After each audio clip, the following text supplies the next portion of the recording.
Bienvenidos a Sanándote Íntegramente, un espacio en donde promovemos la medicina integrativa, un enfoque de atención médica que combina tratamientos convencionales con terapias complementarias y alternativas. Su objetivo es tratar al paciente de manera integral, teniendo en cuenta aspectos físicos, emocionales y espirituales. Esta práctica se diferencia de la medicina convencional, que a menudo se enfoca principalmente en la enfermedad y los síntomas, dejando de lado otros factores que pueden influir en la salud del paciente. Hoy vamos a descubrir cómo las terapias alternativas son un coadyuvante para mantener o recuperar más pronto tu bienestar. Ok, bueno, vamos a desmenuzar esto un poco. Acabamos de escuchar la premisa del material que tenemos hoy, y hay una palabra que me salta de inmediato: coadyuvante. O sea, que ayuda, que contribuye. La propuesta central entonces no es de reemplazar, sino de sumar. Pero me pregunto, ¿cómo funciona eso en la realidad? Y esa es la médula del asunto. La filosofía que describen en estos documentos se basa por completo en la sinergia, en la colaboración. La idea de fondo es muy simple. Esto no es una competencia para ver qué enfoque es mejor. Se trata de sumar fuerzas, de que el tratamiento médico que te prescribe un profesional y estas terapias complementarias, pues que trabajen en equipo. Entiendo el concepto, claro. Pero para que dos cosas trabajen juntas no deben estorbarse. El material hace afirmaciones muy audaces al respecto. Dice que estas técnicas son no invasivas, que no tienen efectos secundarios y que no interfieren con los medicamentos. Esa es una declaración muy fuerte. ¿Explican cómo garantizan eso o es más un principio, digamos, filosófico de su enfoque? De su metodología. Al ser técnicas que, según describen, operan en un plano bioenergético o de información, pues no interactúan químicamente con los fármacos. Piénsalo como si ajustaras el software del cuerpo sin tocar el hardware que la medicina convencional está reparando. Lo fascinante aquí es cómo enmarcan esta relación. No es una batalla entre la pastilla y la terapia. Claro. Sino una alianza estratégica. La medicina maneja la crisis, el síntoma visible, mientras este enfoque busca en paralelo la causa subyacente que lo originó. Siempre es según su propia lógica. De acuerdo, una alianza estratégica. Me gusta ese término. Pero para que haya una alianza se necesitan herramientas para comunicarse, para entender qué está pasando. Y aquí es donde la cosa se pone de verdad interesante, porque mencionan herramientas de detección muy particulares. Una de ellas, el test de kinesiología, la describen con una analogía muy potente: un sonar. Sí, y esa metáfora es muy deliberada. Un sonar no ve directamente el objeto, ¿cierto? Emite una señal, espera el eco y con eso interpreta. Crea un mapa de lo que está oculto bajo la superficie. Según este enfoque, la kinesiología funciona de una manera similar. Se basa en la idea de que el cuerpo, a través de la respuesta muscular, puede dar un eco sobre desequilibrios internos. ¿Y qué tipo de desequilibrios busca este sonar? No estamos hablando de encontrar un tumor o una fractura, ¿verdad? Para nada. El objetivo que plantean es la identificación temprana de algo que ellos llaman conflictos biológicos activos o programas silenciosos.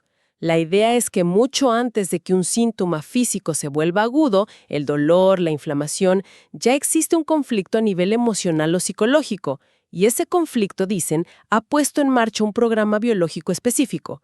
El sonar busca detectar la firma energética de ese programa que ya está en marcha.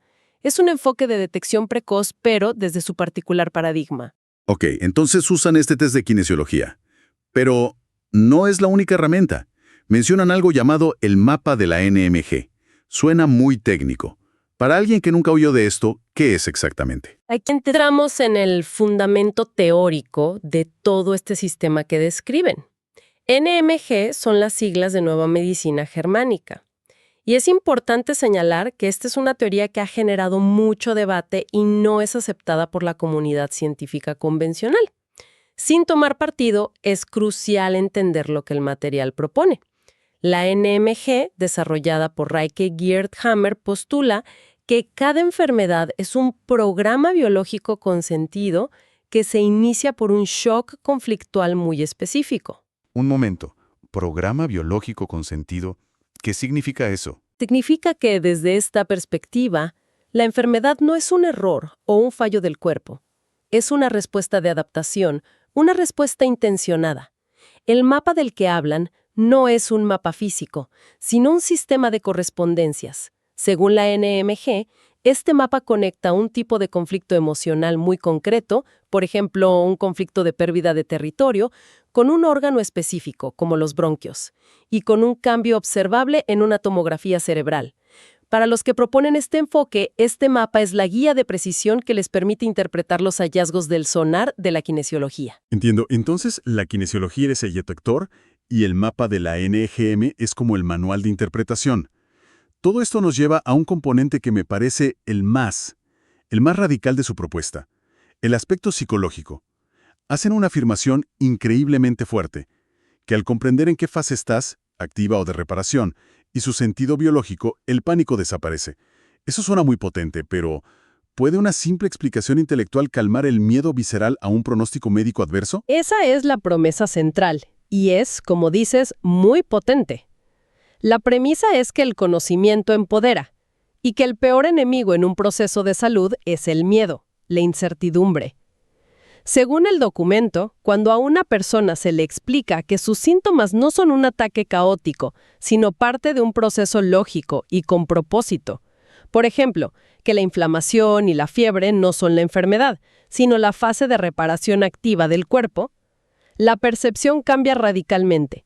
Pasas de ser una víctima pasiva a ser un observador consciente de un proceso biológico. Pero a ver, ¿qué pasa si el sentido biológico que le atribuyen a una enfermedad grave es, por ejemplo, resolver un conflicto de desvalorización? ¿Esa explicación de verdad puede eliminar el miedo a lo que está pasando en tu cuerpo? El material de ejemplos de cómo funciona en la práctica. No da casos clínicos específicos, pero sí profundiza en la lógica. La idea no es que la explicación sea una cura mágica, sino que cambia el marco de referencia. En lugar de pensar, ¿por qué mi cuerpo me está fallando?, la persona empieza a preguntarse, ¿qué situación en mi vida inició este programa? Este cambio de pregunta, según ellos, es terapéutico en sí mismo. Devuelve un sentido de agencia. Y para anclar esto, el texto es muy insistente en una frase que citan. No hablamos de magia, sino de ciencia biológica aplicada y en acción. Buscan posicionarse dentro de un marco de lógica, de predictibilidad biológica, aunque sea una muy diferente a la convencional. Es un punto crucial. Y para ser justos con el material, también son muy claros sobre sus propios límites.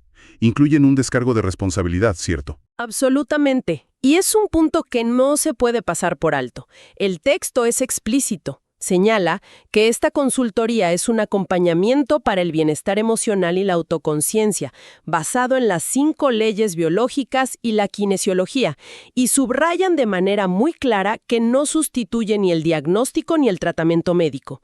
De hecho, insisten en que si alguien tiene síntomas, debe seguir al pie de la letra las indicaciones de su médico. Esto refuerza constantemente esa idea original de ser un coadyuvante, un soporte, no un reemplazo. De acuerdo. Entonces, si juntamos todo, ¿cómo se ve esta sinergia en el día a día de un paciente? El texto dice, tu tratamiento médico es tu aliado. En la práctica, ¿cómo se dividen las tareas entre el enfoque convencional y este complementario? Suena bien en teoría, pero ¿no podría ser confuso para una persona tener 2 equipos trabajando en paralelo? Plantean una división de roles muy clara para evitar esa confusión justamente. Por un lado, la medicina convencional, con sus herramientas, se encarga de lo que llaman la urgencia del síntoma. Su trabajo es controlar el dolor, bajar la fiebre, reducir la inflamación, en general, gestionar la crisis para que el cuerpo tenga las mejores condiciones para repararse. Son, digamos, el equipo de bomberos que apaga el fuego visible. El manejo de la crisis, de lo inmediato y lo peligroso. Tiene sentido. Exacto. Y mientras los bomberos trabajan, este otro equipo, el de la terapia complementaria, se convierte en una especie de investigador. Su labor, según este modelo, es ayudar a la persona a identificar y desactivar lo que llaman el conflicto de raíz. El propósito es doble. Primero, evitar que el proceso de recuperación se alargue porque el conflicto sigue activo. Y segundo, y más importante, prevenir las recaídas crónicas. Desde su perspectiva, una condición se vuelve crónica cuando la persona sigue tropezando con la misma piedra emocional que la originó. O sea, uno atiende el qué está pasando en el cuerpo, el fuego, y el otro explora el porqué emocional o biológico que pudo haberlo iniciado, la causa del incendio. Pero, ¿qué pasa si el conflicto de raíz que identifica la terapia alternativa parece contradecir lo que dice el médico? ¿Ahí podría haber un cortocircuito? Lo que plantean es que no debería haber contradicción, porque operan en dimensiones diferentes. El médico dice, tienes gastritis, y receta un tratamiento. El terapeuta complementario pregunta, ¿qué situación o persona te resulta indigerible? No se anulan, se complementan. Y para identificar estos detonantes, el texto introduce otro concepto clave, los raíles.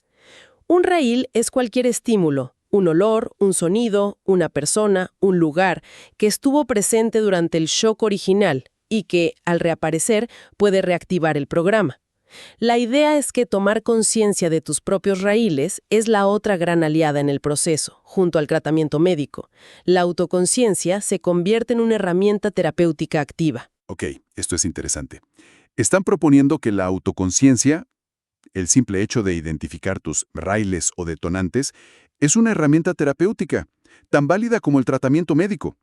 Eso cambia por completo la idea de un paciente pasivo a un detective activo de su propia salud.